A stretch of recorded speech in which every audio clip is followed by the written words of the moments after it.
देखिए, अब उसने जो तत्वों को सजाया और जो आधुनिक आवाज सारणी बनाया, तो क्या क्या बात उसने कही बना के, ये ध्यान से सुनिए। परमाणु संख्या के आधार पर तत्वों को सजाकर आवर्त सारणी को संशोधित रूप में प्रस्तुत किया, जिसे आधुनिक आवर्त सारणी कहते हैं। इसे आवर्त सारणी का दीर्घ या बृहत रूप भी कहा जाता है। जो आवर्त सारणी मेंडलीव ने बनाई थी, उसी आवर्त सारणी को और बढ़िया ढंग से किसने सजा दिया। और हेनरी मोसले ने कहा था कि तत्वों का जो परमाणु संख्या है वो भौतिक और रासायनिक गुण का आवर्त फलन होता है, यानी कुछ संख्या के बाद रिपीट करेंगे। और इसको इन्होंने बढ़िया से खूब एक्सपेंडेड, खूब बढ़िया तरीके से बड़ा रूप में सजाया। आधुनिक आवर्त सारणी को उपवर्ग ए और बी को क्या कर दिया जी, अलग अलग वर्गों की संख्या बढ़ा दी। समझे, बताया था ना कल कि जो ए और बी था, एक क्लास में, क्लास 1 में ए और बी यानी उपवर्ग ए और उपवर्ग बी था, उसको भी आगे चल के क्या इन्होंने जो आधुनिक आवर्त सारणी बनाई, उनको पूरा एगो क्लासे नाम दे दिया, सब एगो क्लासे बना दिया। ठीक है, तो अलग एक वर्ग बना दिया। इस प्रकार आवर्त सारणी में कितने वर्ग, 18। आधुनिक आवर्त सारणी में 18 वर्ग, 7 आवर्त। वर्ग सीधा होता है ऊपर से नीचे, आवर्त तिरछाई से। समझ में आ रहा है? ऐसे है तो क्या है, आवर्त है, अगर ऐसे है तो वर्ग है। वर्ग 18 आवर्त की संख्या। वर्गों की संख्या के अरबी अंक में लिखकर 1 से 18 तक प्रस्तुत किया गया। पुराने प्रचलन को वर्गों में रोमन अंक में भी लिखा गया, व्यक्त किया गया। समझ में आ रहा है? बताए थे कल जो प्रेडिक्टेबल ये थे हम लोग।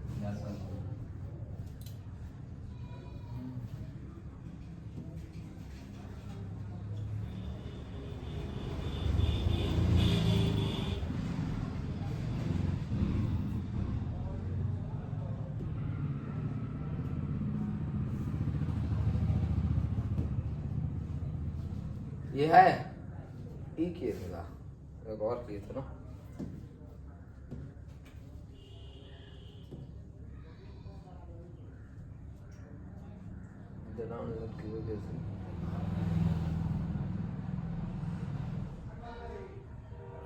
ई वाला।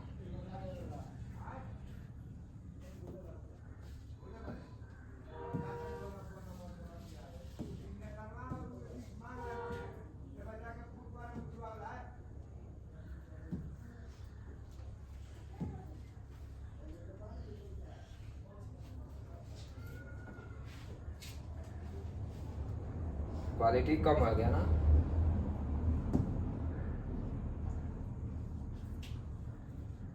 थ्री ए, 4B, 5B, 6B दिख रहा है, ए 2A, ए दिख रहा है। तो इसको अलग वर्ग बना दिया उसने। ठीक है,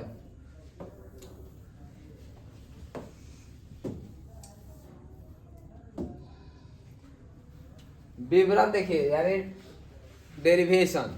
आधुनिक आवर्त सारणी में तत्वों को उनकी बढ़ती हुई परमाणु क्रम में सजाया गया। आधुनिक आवर्त सारणी में तत्वों को किस क्रम में सजाया गया जी, परमाणु संख्या के बढ़ते क्रम में। इसलिए मेंडेलीव, न्यूलैंड्स और डोबेनर ने जो तत्वों को सजाया था, वो परमाणु द्रव्यमान के बढ़ते क्रम में सजाया था। और ये जो आधुनिक आवर्त सारणी सजाई गई, ये परमाणु संख्या के बढ़ते क्रम में सजाई गई। नहीं समझ में आ रहा है? इसमें कुल 7 आवर्त, और कितने हैं इसमें, कुल 7 आवर्त है। आवर्त समझ में आ रहा है ना? ऐसे है। तो देखिए, प्रथम आवर्त में कै गो तत्व है, 2, 8, 8, 18, 18, 32 क्या थे। चलिए, द्वितीय वर्ग में कितने हैं, कहां से कहां तक, लिथियम से लेकर नियोन तक, सोडियम से लेकर आर्गन तक। तृतीय आवर्त में इसमें भी 8। चौथा में 18, 19 से लेकर 36 तक। पंचम में 37 से लेकर 54 तक। षष्टम में 55 से लेकर 76। इसमें कितने हैं, सप्तम आवर्त 87 और प्रारंभ होता है। इसमें अभी भी तत्व 25 तत्व है। यह आवर्त अभी भी अपूर्ण है, यानी 7वां आवर्त अभी भी पूरा भरा नहीं है। द्वितीय और तृतीय तत्वों में 8, मतलब द्वितीय और तृतीय आवर्त में कितने तत्व, 8। ये लघु आवर्त कहलाते हैं। तो अब आपसे सवाल टेढ़ा पूछेगा, अगर तो पूछेगा कि लघु आवर्त में कितने तत्व, तो 8। और दीर्घ आवर्त में कितने तत्व, 18। चतुर्थ उसके बाद सभी आवर्त को क्या कहा गया? दीर्घ, यानी लघु द्वितीय को किसको किसको आए? द्वितीय और प्रथम को नहीं, द्वितीय और तृतीय को लघु, उसके बाद जितने हैं चौथा, पांचवा, छठा, सातवां सबको क्या कहा गया? दीर्घ। आधुनिक आवर्त सारणी में लैथेनॉइड और एक्टिनॉइड्स को छोड़कर 18 उदग्र स्तंभ है। नीचे जो दो दिया जा रहा है उसको हटा के कितने हैं? उदग्र मतलब 18 वर्ग है, एक से लेके कहाँ तक? इन संख्या द्वारा व्यक्त किया जाए। इस आवर्त सारणी में मेंडली की आवर्त सारणी का उपवर्ग ए और बी को अलग अलग कर दिया गया। वर्ग ए 2 और 13 वाले सामान्य प्रतिनिधि तत्व, वर्ग 3 से 12 तक के तत्व संक्रमण तत्व। देख अब यहाँ से सवाल पूछता है, वर्ग 1 2 और 13 17, 1 2 और 13 से लेकर कहाँ तक? 17 तक। बैक आइए, दिख रहा है आपको? 13 से लेकर 17 तक यहाँ है, 13 से लेकर 17 तक ई, एक और दो ई। आ रहा समझ में? ये दुगो, इनको क्या कौन सा तत्व कहा गया? तो इनको कौन सा तत्व? सामान्य तत्व या प्रतिनिधि तत्व कहा गया। ठीक है, उसके बाद 3 से 12 तक के तत्व को क्या कहा गया? संक्रमण तत्व। तो पूछेगा कि संक्रमण तत्व कहाँ से कहाँ तक होता है? तो कहाँ से?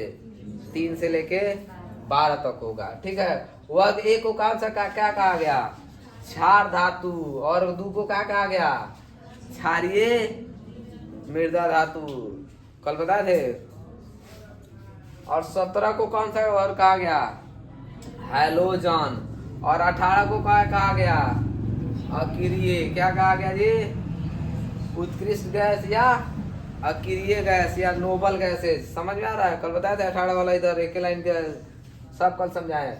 इस आवर्त सारणी के नीचे 2 कतार लैथेनॉइड्स एक्टिनॉइड्स, ये वर्ग किसके सदस्य है जी? तीसरे वर्ग के सदस्य। कौन?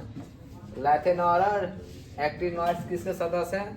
तीसरे वर्ग के सदस्य है। इस सारणी में धातु और अधातु तत्वों को एक दूसरे से अलग अलग दिया जाता है। सीढ़ीनुमा लकीर बाईं ओर तत्व अधिकांशतः धातु है और दाईं वाले तत्व अधातु है। ऐसे ही लकीर सटे दाईं ओर के उप धातु, कल बताए थे, एक और धातु एक और अधातु और बीच वाला उप धातु। कल नहीं समझाए थे? हाँ, तो कल सारा समझा दिए थे। इसमें देखिए निम्नलिखित गुण धातु और अधातु का मर्दवाती जिसे उप धातु, जैसे बोरोन। बोरोन क्या है? बोरोन दे देगा ऑप्शन में, कहेगा कौन सा धातु है? धातु, अधातु, उप धातु, इनमें से कोई नहीं। धातु, अधातु, उप धातु, मिश्र धातु। बोरोन लिख के 4 को ऑप्शन दे देगा। समझ में आ रहा है? धातु, अधातु, मिश्र धातु, उप धातु। अब पढ़ा रहेगा तब तो मारेगा उप धातु भी। तो boron, silicon, germanium, arsenic, antimony, tellurium और पोलोनियम, ये सारे क्या होते हैं जी? उप धातु हैं। इस आवर्त सारणी को 4 ब्लॉक में बांटा गया। पूरा आवर्त सारणी को 4 ब्लॉक में बांटा गया। कितने ब्लॉक में जी? 4 ब्लॉक में। कौन कौन? S, P, D, F. S में कितना इलेक्ट्रॉन हो सकता है? 2 इलेक्ट्रॉन। पी में कितना इलेक्ट्रॉन? 6 इलेक्ट्रॉन। डी में कितना इलेक्ट्रॉन? 10 इलेक्ट्रॉन। एफ में कितना इलेक्ट्रॉन? 14 इलेक्ट्रॉन। अब समझिए, ये नाभिक हो गया, ये कक्षा हो गया। समझ में आ रहा है? तो पहला कक्षा में खाली एस रहता है, दूसरा कक्षा में एस और पी रहता है, तीसरा कक्षा में एस, पी और डी रहता है, चौथा में एस, पी, डी और एफ रहता है। आ रहा समझ में? एक और चीज इसमें आप बढ़िया बताएंगे हमको, थोड़ा सा आ रहा है समय तो बताएंगे, खूब ध्यान से समझिएगा। तो इसमें 2 इलेक्ट्रॉन आता है, इसीलिए पहला कक्षा में 2 गो, इसमें 2 गो रहेगा, इसमें 6 गो रहेगा, इसीलिए कई गो? 8 गो रहता है दूसरा में। तीसरा में 18 रहता है। देखो 2, 6, 8 और डी 10। बता देना। नहीं 2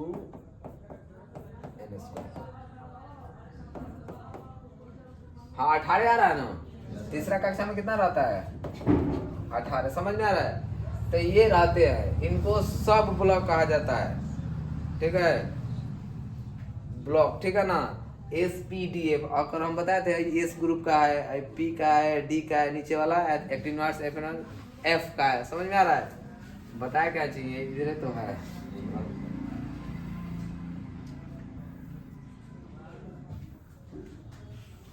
ज्यादा क्लियर ही दिख रहा है इसी को बोला,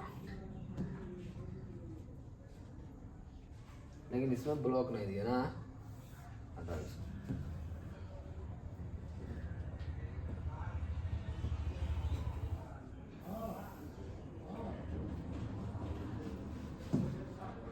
देखिए, ई वाला एस ब्लॉक एलिमेंट होता है, ठीक है। ई वाला क्या होता है? एस। ई वाला होता है पी। ई वाला होता है डी। हाई वाला होता है एफ ब्लॉक एलिमेंट। समझ में आ रहा है? तो यहां से यहां जो रहता है ना डी में, इनमें सारे आखिरी इनका जो इलेक्ट्रॉन रहता है वो किस ब्लॉक में जाके एंट्री मारता है? डी में। इनमें जितने हैं ना, इनका लास्ट इलेक्ट्रॉन किस ऑर्बिट में, किस कक्षा में रहेगा? एस में। इसीलिए एस ब्लॉक एलिमेंट कहा गया है। 4 वो होबे करता है, एस पी डी एफ। इसलिए नहीं समझे? अब खुद ध्यान से समझो। अब तो दिख नहीं रहा है, कल वाला बढ़िया था, ये डाउनलोड किए तभी आ गया। इसके यहाँ से यहाँ तक जितना इलेक्ट्रॉन होगा ना, ये इस सारे के सारे, ये पूरा आता है ये सारे के सारे, इनमें किसी का लास्ट इलेक्ट्रॉन देखेंगे ना, कौन से सब सेल में होगा? ये कथी है? P block. तो पी वाले में इलेक्ट्रॉन होगा। अब कैसे एंट्री करता है तो थोड़ा सा समझिए, इसीलिए तो पेचीदा हो जाओ, थोड़ा सा हो जाता है। जैसे मान लीजिए हमको किसको लिखना है, सोडियम का लिखा, ठीक है। तो सोडियम का 2 8 1 लिख देते हैं, तो एक कक्षा वाइज लिखते हैं। ये जो संरचना लिखते हैं कौन है? कक्षा वाइज। वही तो सोडियम का लिखे अगर सेल वाइज, कौन सी नहीं सेल है, सब सेल, ठीक है। तो लिखेंगे 1s2 2s2 2p6, कितना हुआ? 2 2 4 4 अच्छा 10 3s2 3p कितना हो जाएगा? देखो तो ऊपर वाला 2 2 4 4 4 10 10 2 12 12 में 3s1 हो जाएगा। हाई पहला सेल, हाई दूसरा सेल, हाई तो इसी को, इसका 2 का इलेक्ट्रॉन तो 2, इसका दोनों का 8 है तो 8 है, इसका लास्ट में 1 है। दिख रहा है? समझ में आ रहा है? तो देखो ना, इस ब्लॉक में लास्ट में है लिथियम का भी ले लेते, उसी ग्रुप का लिथियम है। तो लिथियम का कितना होता है? 3। तो 1s2 यानी पहले कक्षा में 2s1। देख, इसका भी 1 आया, इसका भी 1 आया। एस वाला ब्लॉक में आखिरी जो इलेक्ट्रॉन होगा वो एस में रहेगा। पी वाला ब्लॉक में जो आखिरी इलेक्ट्रॉन होगा किसमें? पी में, पी सब सेल में रहेगा। डी वाला ब्लॉक में आखिरी इलेक्ट्रॉन डी वाले में रहेगा। आ रहा समझ में? अच्छा, एस में कई इलेक्ट्रॉन रहता है? थोड़ा सा दिमाग लगाओ। 2 गो अभी लिखे, इसीलिए उसका 2 गो ब्लॉक होगा। देख लो खूब ध्यान से, उसका 2 गो होगा। किसको लिया जाए? इसको ले लो, थोड़ा सा ठीक दिखता है, समझाने के लिए काम है।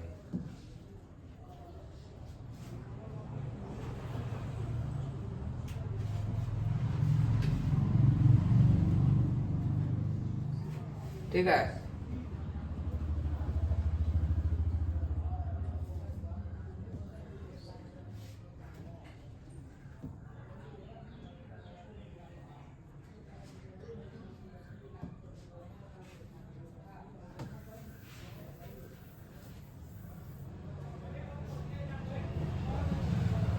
अब देखिए 2 इलेक्ट्रॉन है, इसीलिए कै गो कक्षा, कै गो वर्ग?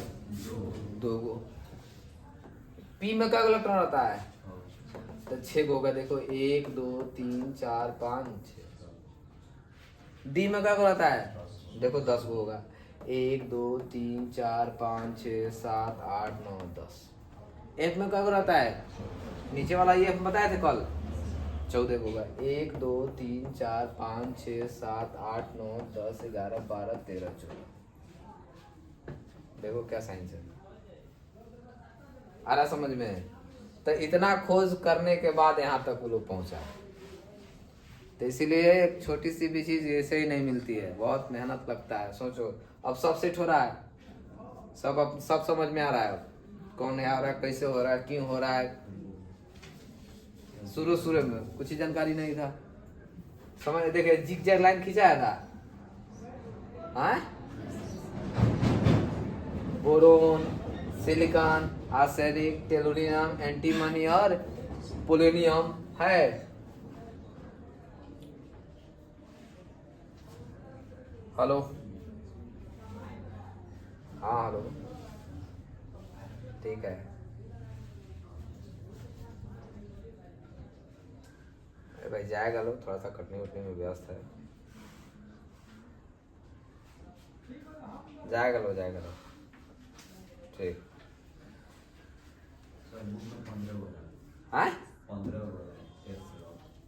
कैसे देखो तो 1 2 3 4 5 6 7 8 9 10 11 12 13 14। तो हाई उठा के दे दिया है, लेथेनॉट्स यहाँ दिया है, उसको यहाँ 60 दिया है। हाई एक्टिव नॉट्स है, उसको यहाँ 60 दिया है। आ रहा समझ में? उसको उठा के उसको संगे दे दिया है। वहां से देखो ना निकाला गया है, वहां से खंडे निकाल दिया है वो। यही ना कह रहा है, यही तो देखो ना, यहाँ से दोनों का गैप नहीं कर दिया था, क्या नहीं कह रहा है? तो समझ में आया? हाँ, यह लिखा है सबका 1 1 1 1 1 1 सबका क्लास 1। आवर से क्या पता चलता है? सेल की संख्या पता चलती है। आवर से कौन सी संख्या पता चलती है? सेल की। हाइड्रोजन में क्या सेल होगा? कक्षा ऑर्बिट एक का है तो एक ही होगा। ये आवर 2 है, इसमें सब में क्या संख्या होगा सेल का? 2 है तो 2 होगा। और तीसरा है तो इसमें क्या होगा? 3 होगा। सेलों की संख्या कितनी होगी? 3। इसमें सेलों की संख्या कितनी होगी? 4, इसमें 5, इसमें 6 और इसमें, इसीलिए आवर्त 7। आवर्त का ही फायदा है। अब कहेगा लोग सर सब यही तक जान जाएंगे। चलिए थोड़ा सा किताब पर चलिए आते हैं। अब समझ में आया? अब यहाँ ब्लॉक समझ में आएगा तुम लोग को। इस ब्लॉक के तत्व कहाँ से कहाँ तक? 1 से 2 तक। पी ब्लॉक के 13 से 18 कै गो होंगे? 6 गो। कै गो? 2 गो। डी ब्लॉक कै गो? F block 14। समझ में आ रहा है? संश्लेषित या ट्रांस यूरेनियम, हाँ लो प्रणाम ना के कहता माता जी के।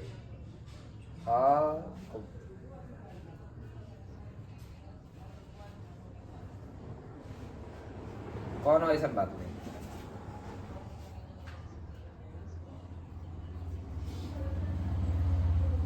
ठीक है, ठीक है, ठीक।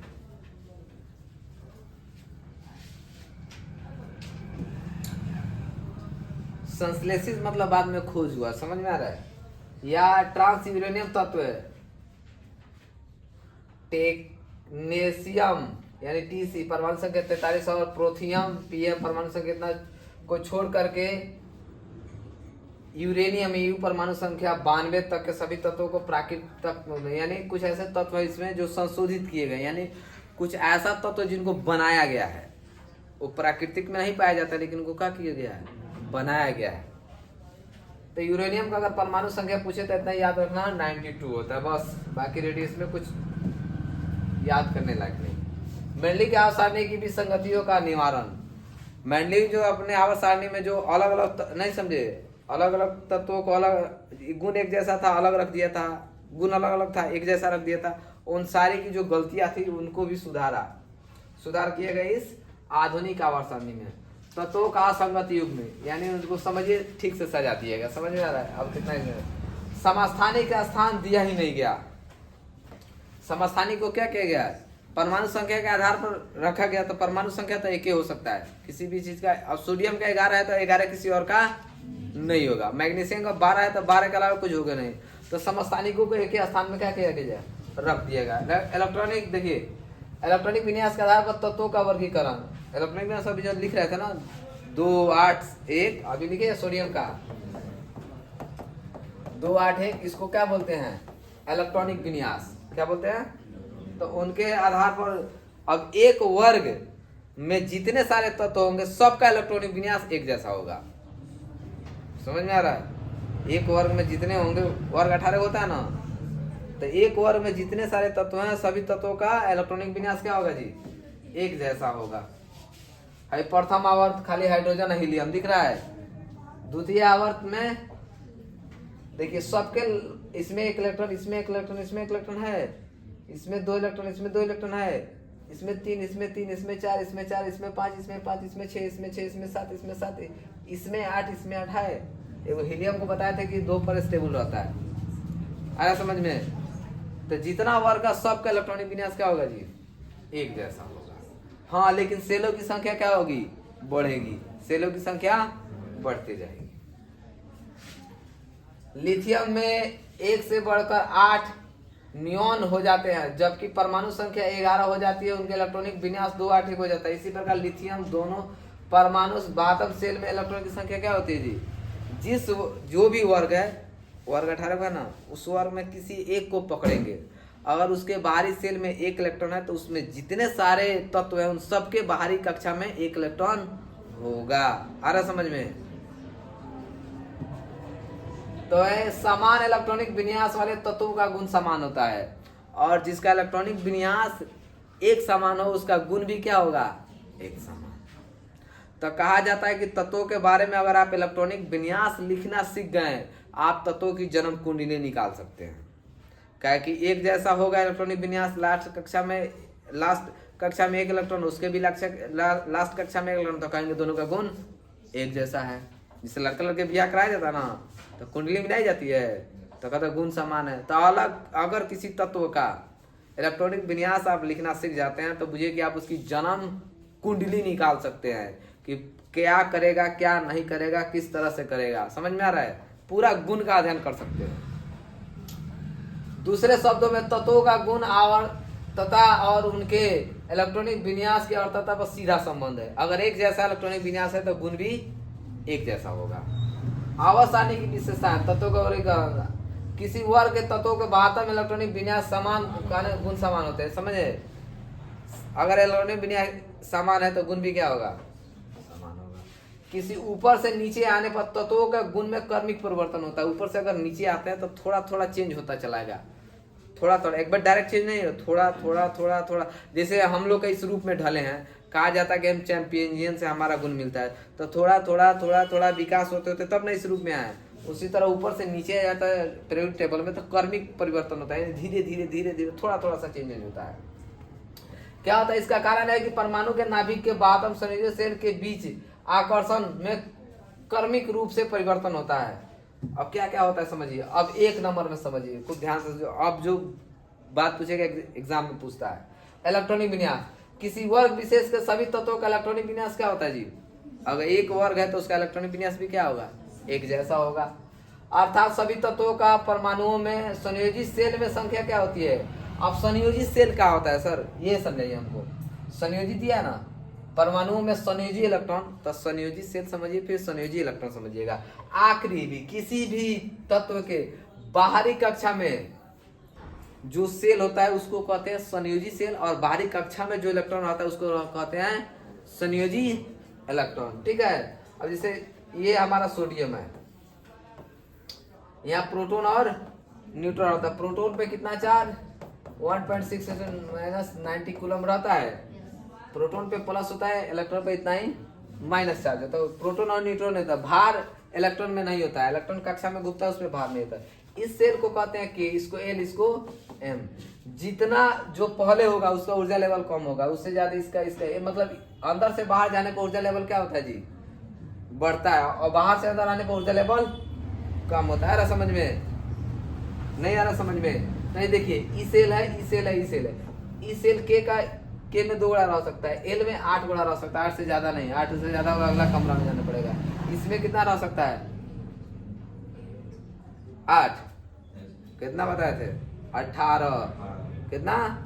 18 रह सकता है इसमें। तो वही कह रहा है कि संयोजी इलेक्ट्रॉन, समझ में आ गया? अब मान लीजिए इसमें 3 है, अगर आखिरी इलेक्ट्रॉन इस अकेला इसमें रहेगा, आखिरी इलेक्ट्रॉन जिस कक्षा में रहता है उस कक्षा को संयोजी कक्षा कहा जाता है, यानी संयोजी सेल कहा जाता है। और जो आखिरी इलेक्ट्रॉन रहता है उसी को क्या कहते हैं? संयोजी इलेक्ट्रॉन। तो अब आपसे सवाल पूछेगा एग्जाम में कि सोडियम में संयोजी इलेक्ट्रॉन की संख्या कितनी है? बाहर एक होगा जी, 1 होगी। अगर वही सवाल पूछ देगा मैग्नीशियम में संयोजी इलेक्ट्रॉन की संख्या क्या होगी, तो 2 8 क्या लिखते हैं, तो इसमें संयोजी इलेक्ट्रॉन कितना होगा? 2। एल्युमिनियम में संयोजी इलेक्ट्रॉन की संख्या कितना होगी? कितना होगी? 3। उसी तरह नियोन का कितना होता है? संयोजी इलेक्ट्रॉन की संख्या कितना होगी? 8। उसी तरह कैल्शियम में, कैल्शियम छोड़ आर्गन लिखते हैं, आर्गन ज्यादा समझ में आएगा। आर्गन का कितना होता है? 18, 2 8 8 होता है। उसी तरह कैल्शियम को लिख दे, 20 होता है, 2 8 8 2। अरे समझ में? तो इसमें संयोजी इलेक्ट्रॉन की संख्या 8, कैल्शियम में संयोजी इलेक्ट्रॉन की संख्या 2, मैग्नीशियम में संयोजी इलेक्ट्रॉन की संख्या। अरे समझ में? तो सवाल इससे पूछेगा कि संयोजी इलेक्ट्रॉन की संख्या। अब वहां बच्चा समझे नहीं संयोजी इलेक्ट्रॉन होता क्या है। बाहरी कक्षा में जो इलेक्ट्रॉन होता है ना, उसी को कहते हैं संयोजी इलेक्ट्रॉन। बाहर जो कक्षा होता है उसी को कहते हैं संयोजी कक्षा, संयोजी सेल या संयोजी। समझ में आ गया? तो संयोजी इलेक्ट्रॉन समझ। उदाहरण के लिए वर्क फर्स्ट के तत्वों में संयोजी इलेक्ट्रॉन की संख्या क्या होती है? 1 होती है। इस प्रकार 17 वर्ग में संयोजी इलेक्ट्रॉन की संख्या कितनी होगी? 7 होगी। 7 नहीं होगी? 17 में कौन होता है? Chlorine, fluorine, bromine, iodine. इस सब में क्या हो जाए? संयोजी। अब एक क्लास का है ना, तो सब में संयोजी इलेक्ट्रॉन की संख्या समान होगी। क्लास जब वर्ग 1 है तो सब में lithium, sodium, potassium, rubidium, caesium, francium, सब में 22 सेल में 1 इलेक्ट्रॉन। ठीक है? हाँ, अब आगे चलिए। लिथियम देखिए 1 1 1 1 है। लिथियम, सोडियम, पोटासियम, रुबिडियम दिया है। तो सब में देखो ना, सब में हर बार क्या संयोजी इलेक्ट्रॉन की संख्या समान होती है। तो वर्ग अगर 1 है तो उसमें जितने सारे तत्व है सब में एक जैसा इलेक्ट्रॉनिक विन्यास होगा, और सब में संयोजी इलेक्ट्रॉन की संख्या सेम होगी। 1 नहीं होगी, जरूरी नहीं। दूसरा क्लास को उठाकर तो नहीं, सब में सेम होगी, मतलब समान होगी। 1 नहीं, सब में 1 होगा। अभी बताया सब कौनों में 1 होगा। फ्लोरीन का जब लिखेंगे, वर्ग फर्स्ट है और वर्ग 17, फ्लोरीन का लिखेंगे तो कितना होता है? 7 होता है, तो 2 7। 17 होता है तो 2 8 7। ब्रोमीन का कितना होता है? 10 8 28 28 35 होता है। समझ में आया? देखो ना, सबके बाहरी कक्षा में 7 इलेक्ट्रॉन है। Fluorine, chlorine, bromine, iodine. तो जैसा एक जैसा वर्ग होगा तो उनमें संयोजी इलेक्ट्रॉन की संख्या में क्या होगी? समान होगी। दूसरा, संयोजकता भी क्या होगा? सबका वर्ग देखा जाए तो संयोजकता में क्या होगा? समान होगा। क्या होगा? किसी वर्ग के सभी तत्वों की संयोजकता क्या होती है जी? समान होती है। जैसे लिथियम, सोडियम, पोटासियम 1 है, बेरियम, मैग्नीशियम, कैल्शियम 2 है, फ्लोरीन, क्लोरीन, ब्रोमीन, आयोडीन इसका 1 है। तो उस क्लास में जितने सारे हैं सबका 1 है। समझ में आ रहा है? क्लास इसीलिए बना है कि एक जैसा वैसा सब, फिर बदलना। यार समझ में? यहाँ देखिए, थोड़ा सा सेल देख लीजिए। KLMNO दिया है। लिथियम का 3 गो होता है, तो इसमें 2 गो रह गया। एगो लिथियम, सोडियम, पोटासियम, रुबिडियम है, एक वर्ग का है। एक वर्ग का, तो सोडियम 11 तो 2 8 1, एक पोटासियम कितना होता है 19, 2 8 8 1। देखो क्या सब में संयोजी इलेक्ट्रॉन की संख्या सेम आ रही है, तो इसीलिए वर्ग सेम है। सेलों की संख्या बढ़ रही है, इसमें कै गो सेल लिथियम में 2 गो, इसमें कै गो सेल 3 गो, इसमें कै गो, तो देखिए ना सोडियम तीसरा आवर्त में आता होगा, इसलिए सेल की संख्या 3 है। देखो निकाल के, सोडियम आवर्त तीसरा में आ रहा है, इसीलिए सेल की संख्या 3 है। पोटेशियम 4 आता होगा, इसलिए 1 2 3 4। तो अब इलेक्ट्रॉनिक विन्यास लिख के आप ये भी बता सकते हैं कि किस आवर्त में आएगा, नहीं बता सकते हैं। देखो ना, हम सेल की संख्या 1 2 3 4 चौथा में आएगा, 1 2 3 4 5 पांचवा में आएगा, 1 2 3 4 5 6 छठा आवर्त में आएगा। तो इतना काबिले तारीफ है इलेक्ट्रॉनिक विन्यास। आप इलेक्ट्रॉनिक विन्यास लिख के ये भी बता सकते हैं वो धातु है कि अधातु है, ये भी बता सकते हैं वो किस आवर्त का है, ये भी बता सकते हैं उसका गुण क्या होगा, सब कुछ निकाल सकते हैं आप। तो ऊपर से अच्छा मान लीजिए सेल की संख्या बढ़ते जाएगा, तो ऊपर से नीचे आने पर उसका साइज बढ़ेगा कि छोटा होगा, तो ऊपर से नीचे आने पर साइज बढ़ता जाता है। समझ में आ रहा है? नहीं, सेल की संख्या बनेगा नहीं, एक गो जैकेट पहने आप 5 गो जैकेट पहनिएगा, तो 5 गो जैकेट पहने तो साइज बढ़ेगा नहीं। तो इसमें 3 गो सेल है, इसमें 4 गो, उससे बड़ा, 5वां उससे बड़ा, छठा उससे बड़ा। तो ऊपर से नीचे आने पर तत्वों का जो साइज होता है वो क्या होता है, बढ़ता है। परमाणु का आकार और त्रिज्या, तो ऊपर से नीचे पर आकार क्या होता है जी, बढ़ता है, और नीचे से ऊपर जाने पर वर्ग में पढ़ रहे हैं, अभी आवर्त में अभी नहीं घुसे हैं, अभी वर्ग पढ़ रहे हैं। ऊपर से नीचे आने पर बढ़ेगा, तो सीधे लिखा होगा इसमें, देखिए पढ़ लीजिएगा, समझ में आ जाएगा।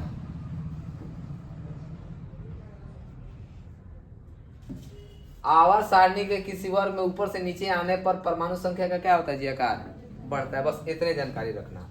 आयनन ऊर्जा, अभी बताया कि नीचे पहला सेल में ऊर्जा कम होगा, दूसरे में ज्यादा होगा, तीसरे में उससे ज्यादा होगा, चौथे में उससे ज्यादा, यही लिखता है। किसी विलगित गैसीय परमाणु के में सबसे कमजोर बल से बंधे इलेक्ट्रॉन को निष्कासित करने के लिए आवश्यक ऊर्जा आयनन ऊर्जा कहलाती है। इसे प्रथम आयनन ऊर्जा भी कहते हैं। जैसे एम, एक ही इलेक्ट्रॉन नहीं बल्कि पहले इलेक्ट्रॉन के निकल जाने के पश्चात दूसरे तीसरे इलेक्ट्रॉन से निष्कासित किए जा सकते हैं। तो इसको देखिए, ऊपर से नीचे आने पर क्या होगा, घटेगा। आयनन ऊर्जा ऊपर से नीचे आने पर क्या होता है जी, घटेगा। देखिए कैसे घटेगा, खूब ध्यान से समझिएगा। इसका ज्यादा है, इसका उससे कम हुआ, आयनन ऊर्जा कम हुआ, तो शॉर्ट फॉर्म में कहीं ना कहीं लिखा होगा, ठीक है, इसमें पढ़ लीजिएगा। ऊपर से नीचे आने पर आयनन ऊर्जा क्या होती है, घटती है, बढ़ती है। ऊपर से नीचे आने पर साइज क्या होगा, बड़ा। ऊपर से आने पर साइज यानी त्रिज्या क्या होगा, बढ़ेगा। ऊपर से नीचे आने पर आयनन ऊर्जा क्या होगी, घटेगी। कारण क्या है, देखिए इलेक्ट्रॉन छोटा साइज है, तो छोटा साइज है ना, तो इलेक्ट्रॉन और प्रोटॉन के बीच बल बहुत तगड़ा लगेगा। साइज बढ़ता जाएगा, तब केंद्र से कोई चीज दूर हो जाएगा तो उसको खींचना आसान होता है जी।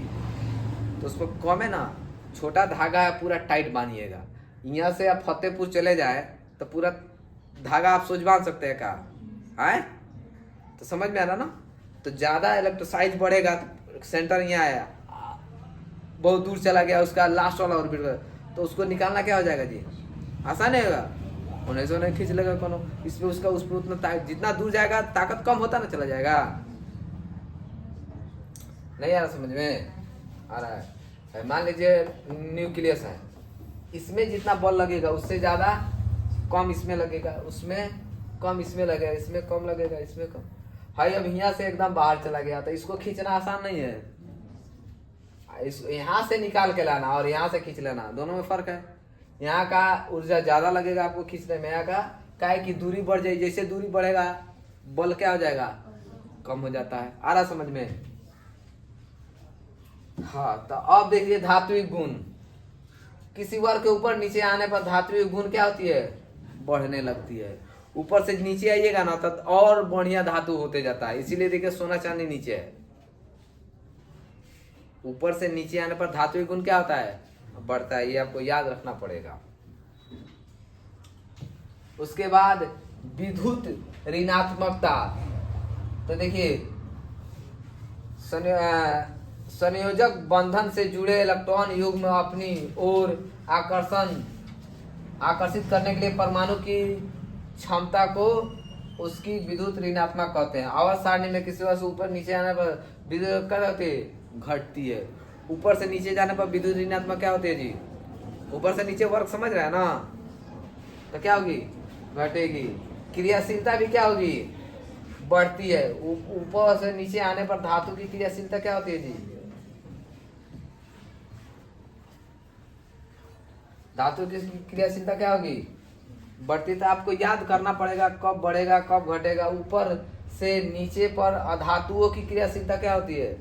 धातु की क्रियाशीलता बढ़ती है और अधातु की क्रियाशीलता क्या होती है? घटती है। तो ये आपको याद करना है। भौतिक गुण। किसी वस्तु ऊपर नीचे आने पर भौतिक गुण के दौरान घटते हैं। क्या होते हैं जी? भौतिक गुण क्या होते हैं जी? यानी भौतिक गुण मतलब या तो उनको उबालना नहीं तो पिघलाना। ये क्या हो जाएगा? घटेगा। वस्तु के ऊपर नीचे आने पर अधातुओं का गुण क्या होता है जी? धातु देखिए दोनों दे रहा है, धातु और अधातु दोनों का बात कर रहा है। तो धातु का क्या होगा जी? आए घटेगा। तो अधातु का क्या होगा? बढ़ेगा। आवर्त की विशेषता। अब हम क्या पढ़ने वाले हैं? इससे पहले कथी की विशेषता पढ़े थे? आवर्त। तो सुनिए इलेक्ट्रॉन अगर ऐसे बढ़ते हैं तो देखिए खूब ध्यान से समझिए। 1 2 3 4 5 6 7 8 लिखा है। तो सबका देखिए इधर एक आवर्त में जो रहता है ना उसमें सेलों की संख्या एक होती है। अगर एक आवर्त, इसे आवर्त दिख रहा है ना, अगर एक आवर्त है तो उसमें सब में सेल की संख्या नहीं भी चेंज होगी। सेल की संख्या क्या हो जाएगी? अरे आवर्त दिया है, ऐसे दिया ना, उसको सबको निकाल के ऐसे लिख दिया है। सोडियम के बगल में देखो ना मैग्नीशियम होता है, उसके बगल में एल्युमिनियम होता है, सिलिकॉन फास्फोरस सल्फर क्लोरीन होता है। ये सब क्या है जी? सबका आवर्त एक है। तो सबका आवर्त एक है तो मतलब सेलों की संख्या क्या होगी? एक होगी। और ऊपर से नीचे आने पर सेल का साइज बढ़ता है, संयोजी इलेक्ट्रॉन का साइज संख्या सेम रहता है। नहीं यार समझ में? समझो क्या समझा रहे हैं। इधर का उधर, उधर का इधर मत समझ लेना। जैसे सोडियम लिखे तो इसमें 2 गो, इसमें 8 गो, इसको 1 गो होगा। और उसी तरह अब सोडियम का हो गया। अगर हम मैग्नीशियम का लिखने जाए तो इसमें भी 3 गो होगा, इसमें 2 गो, 8 गो, इसमें क्या होगा? 2 गो। तो एक है तो देखना सेल की संख्या तो एक 3 गो, इसमें भी सेल की संख्या, इसमें भी क्या है? तो आवर्त एक होगा तो सेल की संख्या सेम होगी, लेकिन संयोजी इलेक्ट्रॉन की संख्या सेम। वर्ग होगा तो संयोजी इलेक्ट्रॉन की संख्या सेम होगी। समझ में आ रहा है? तो ये याद रख लीजिए। संयोजकता। संयोजकता क्या होता है जी? बढ़ता घटता रहता है। ऊपर से चलिएगा ऐसे तो क्या होगा जी? 1 2 3 4 4 3 2 1। आ रहा समझ में? 1 2 3 4 3 2 1 बढ़ते जाता है फिर घटते, इसलिए 4 से ज्यादा संयोजकता होता नहीं है। परमाणु का आकार। अब खूब ध्यान से, ऊपर से नीचे आ रहे थे तो परमाणु का आकार क्या हो रहा था, लेकिन इधर से परमाणु का आकार क्या होगा? छोटा होगा। काहे? देखिए इसमें एक सोडियम है तो 1 इलेक्ट्रॉन है, कम बल लगेगा। ई में अब क्या हो गया? 2 गुणा हो गया और बल लगेगा। एल्युमिनियम के लिखे तो 2 8, इसमें 3 हो जाएगा तो और बल लगाएगा और चिपटा देगा। नहीं है समझ में? खाली सेल की संख्या नहीं बढ़ रही है, उसमें बाहरी में काहे कि पॉजिटिव चार्ज होता है इलेक्ट्रॉन पर निगेटिव, तो प्लस माइनस खींचेगा ना जी। ये पॉजिटिव है और माइनस वाला इसमें घूम रहा है। तो जितना प्रोटॉन की संख्या उतने इलेक्ट्रॉन की संख्या। तो 10 गो प्रोटॉन तो 10 गो एल्युमिनियम है। एल्युमिनियम तो इसका परमाणु संख्या 13 होता है, यानी 13 को क्या है? प्रोटॉन की संख्या 13 है तो इलेक्ट्रॉन की भी संख्या क्या होगी? 13। तो 13 लगाएगा तो ज्यादा बल से ना खींचेगा जी। 12 वाला से तो जाहिर सी बात है ज्यादा खींचेगा, 11 वाला से तो जाहिर सी बात है ज्यादा खींचेगा, तो ज्यादा खींचेगा तो और छोटा कर देगा खींच के, नहीं आ रहा समझ में। इसीलिए आवर्त में दाहिने से बाएं जाने पर क्या हो जाता है, घट जाते हैं। समझ में आ रहा है। धात्विक गुण दाएं से बाएं जाने में घटती है, आयनन ऊर्जा दाएं से बाएं जाने पर घटेगी बढ़ेगी, बढ़ेगी, क्या जाती है, बढ़ जाती है। विद्युत ऊर्जा बढ़ जाती है, ऑक्साइड, ये सब देखिए। यहाँ एक शॉर्ट नोट्स दिया है आपको, सीधा बात। आइए यहाँ हो गया, इस सब बोर्ड पे क्या आइएगा, यहाँ आइएगा। देखिए स्वनिजीय इलेक्ट्रॉन किसका, ऊपर से नीचे यानी वर्ग, ऊपर से नीचे यानी दाएं से बाएं यानी कथी, दाएं से बाएं यानी कथी, आवर्त। समझ में आ रहा है। ऊपर से नीचे वर्ग होता है, दाएं से बाएं आयत। चलिए ऊपर से नीचे आने पर क्या होती है, अपरिवर्ती, मतलब एक समान। ऊपर से आएंगे तो सबका एक समान होगा। इसमें क्या होगा, क्या होगी, स्वयं इलेक्ट्रॉन की संख्या क्या होगी, बढ़ेगी, सेल की संख्या नहीं बढ़ेगी। क्या होगी, सेल की संख्या नहीं बनेगी। हाइड्रोजन से अपरिवर्ती रहता है, 1 से 4 तक बढ़ता है। धात्विक गुण ऊपर से नीचे आने पर क्या होता है, बढ़ता है, लेकिन इसका दाएं से बाएं जाने पर क्या होगा, घटेगा। धात्विक गुण बढ़ता है मतलब अधातु का गुण घटता है, आ रहा समझ में। अधात्विक गुण घटता है तो ये क्या होगा, बढ़ेगा। विद्युत बढ़ता है तो क्या होगा, घटेगा। विद्युत घटता है तो क्या होगा, बढ़ेगा। परमाणु का आकार ऊपर से नीचे आने पर क्या हो रहा है, परमाणु का आकार दाएं से बाएं जाने पर, तो EVBI है। यहाँ से इसको याद कर लीजिए, इसे 1 नंबर का सवाल आपके फाइनल एग्जाम में रहेगा ही रहेगा। आज के लिए इतना ही।